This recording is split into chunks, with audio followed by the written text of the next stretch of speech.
ఇవాళ recipe పుచ్చకాయతోని ice cream చేద్దామండి. ఇలా చిన్న చిన్న పీసెస్ కట్ చేసుకోవాలి. ఇందులో గింజలు సపరేట్ చేసేసుకోవాలండి.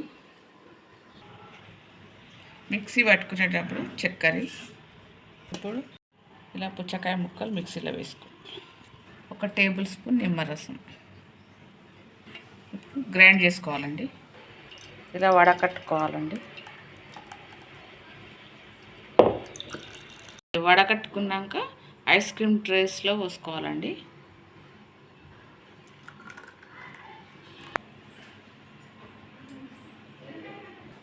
ఇలా పోసుకోవాలండి. పోసుకున్నాక ఈ స్టిక్స్ ఇందులో వేసుకోవాలి.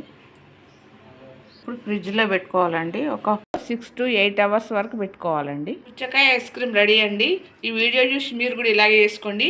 పిల్లలకు హెల్తీగా ఉంటుంది. బయటదైతే వాటరు అలా కల్తీ ఉంటుందండి. ఇలా మనం ఇంట్లో చేసుకుని తింటే పిల్లలకు కూడా బాగుంటుంది. ఈ వీడియో చూసి మీరు కూడా ఇలాగే చేసుకోండి. Please subscribe. Thank you.